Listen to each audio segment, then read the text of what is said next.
What is the residual value in a car lease?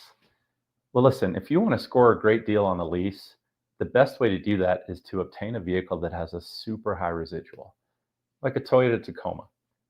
Um, and it'll challenge you, right? Because cars that you may love don't have the best residuals. But we're going to break it down in this video so you can understand it and what it means to you if you lease a car.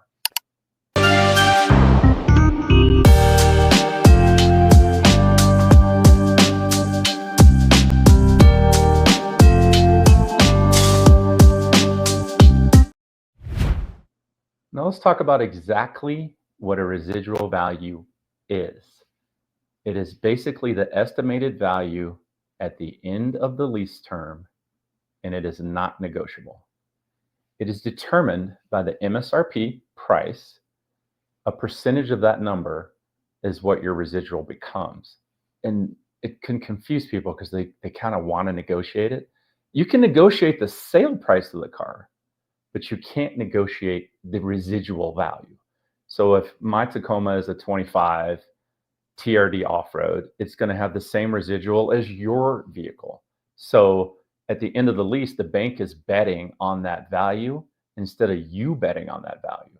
That's a beautiful thing about it. If it's not worth that value, you're free to walk away.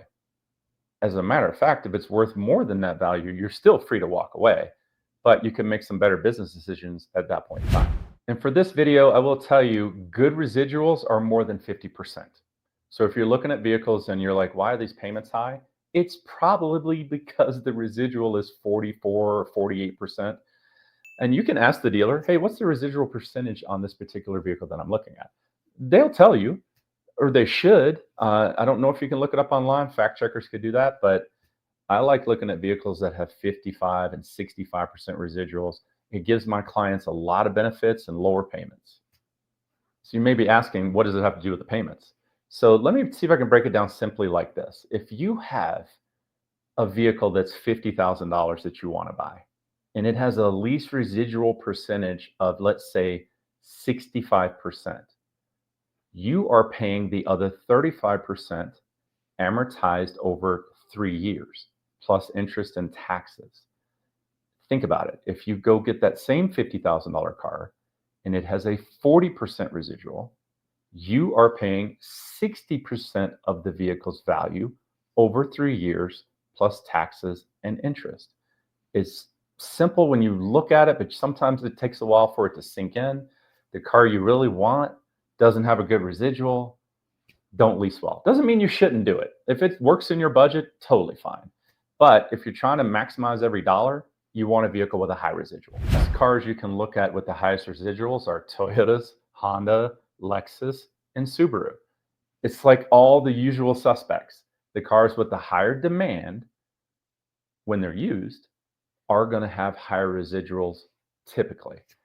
I haven't really seen anything go against that grain, but that's just something you can keep for peace of mind. Now, how you can test this, let's say you're looking at a vehicle that you really like, and it's, say, a BMW, like a $50,000 BMW, and there is a Lexus you would like as well, but you really like the BMW, go look and see what those payments are on the BMW, and then compare it to the Lexus, and you're going to notice similar price range, lower price on the Lexus, higher price on the BMW in most cases.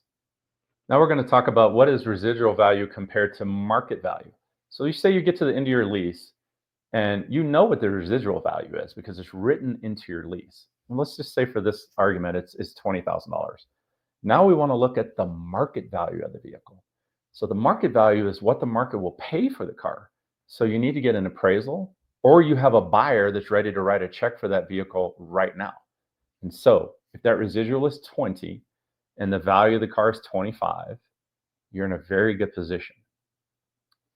Beautiful thing about leasing is if the vehicle is only worth 15 and the buyout is, and the residual is 20, you're still in a very good position.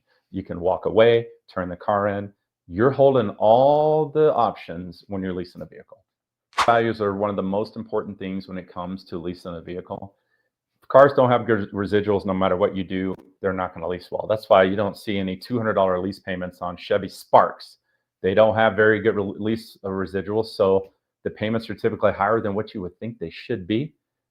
they don't have a huge demand on the back end. So that's just the way it works.